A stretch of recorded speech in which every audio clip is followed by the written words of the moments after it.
ഭയങ്കര കോൺട്രവേഴ്ഷ്യൽ ആയിട്ടുള്ളൊരു ടോപ്പിക്കാണ്. ഉഴിച്ചിൽ ചെയ്ത് കഴിഞ്ഞാൽ നടുവേദന മാറുമോ, ഉഴിച്ചിൽ ചെയ്യുന്നത് നല്ലതാണോ? എൻ്റെ അടുത്ത് ചോദിക്കാറുണ്ട് പല പേഷ്യൻസും.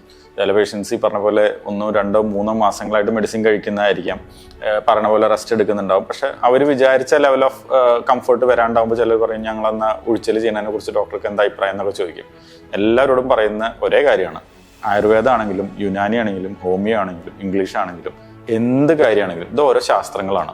എല്ലാ ശാസ്ത്രങ്ങൾക്കും അതിൻ്റേതായിട്ടുള്ള അടിത്തറകളുണ്ട്, അതിൻ്റേതായിട്ടുള്ള ചികിത്സിക്കാവുന്ന കുറേ ലിമിറ്റുകളുണ്ട്. പക്ഷെ ചില കേസുകളിൽ ഞാൻ നിർബന്ധമായിട്ടും ഉഴിച്ചലോ വലിച്ചിടുക പിടിച്ചിടുക ഇങ്ങനത്തെ കാര്യങ്ങൾ ചെയ്യരുതെന്ന് പറയും. അതിലൊന്നാണ് നമ്മുടെ നട്ടെല്ലിന് ക്ഷതം എന്തെങ്കിലും ഉണ്ടെങ്കിൽ, നട്ടെല്ലിന്റെ ജോയിന്റ് ഇളകിയിരിക്കുക, പൊട്ടൽ വരിക, ഇങ്ങനത്തെ കണ്ടീഷനുകൾ. പിന്നെ ഡിസ്ക് ചാടി നിൽക്കുക, ഇങ്ങനത്തെ കണ്ടീഷനുകൾ. ചില കേസുകളിൽ ഞാൻ പറയുന്നത് പോയി ചെയ്തോളൂ, കുഴപ്പമില്ല, അധികം പ്രഷർ കൊടുക്കരുതെന്ന് പറയും. 90% പേഷ്യൻസിനും ഞാൻ ഓയിൻമെന്റ് പോലും തേക്കാൻ കൊടുക്കാറില്ല. അതിന്റെ റീസൺ ആ പ്രഷർ അവിടെ ഒരു കാരണവശാലും നമ്മൾ നട്ടെല്ലിലേക്ക് കൊടുക്കരുതെന്നുള്ളതാണ്. ഈ നട്ടെല്ലിലേക്ക് പ്രഷർ കൊടുക്കാൻ പാടില്ലാത്ത ചില കണ്ടീഷനുകളിൽ ഇത് സംഭവിക്കാറുണ്ട്. എല്ലാവരും അങ്ങനെ ചെയ്യില്ല.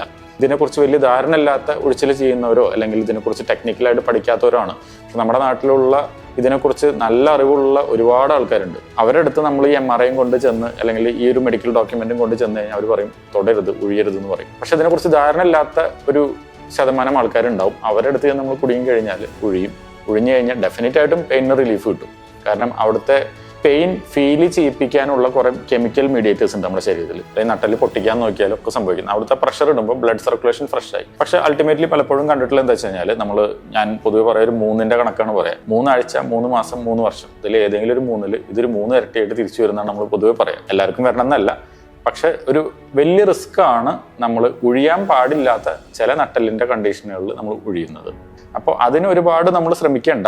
ഏറ്റവും ബെസ്റ്റ് ഒരു ട്രീറ്റ്മെന്റ് എന്ന് പറഞ്ഞാൽ നട്ടലിനുള്ള ട്രീറ്റ്മെന്റ് എന്ന് പറഞ്ഞു കഴിഞ്ഞാൽ റെസ്റ്റ് ആണ്. മുട്ടിന് പറയണ പോലെയല്ല, നട്ടലിന് ഏറ്റവും ബെസ്റ്റ് ട്രീറ്റ്മെന്റ് റെസ്റ്റ് ആണ്. റെസ്റ്റ് കഴിഞ്ഞ് നമ്മൾ നേരെ ചാടി വേദനയൊക്കെ കുറയുമ്പോൾ ചാടി ഓടി വീണ്ടും ബാക്ക് ടു നോർമൽ ആവാതെ നോക്കുക.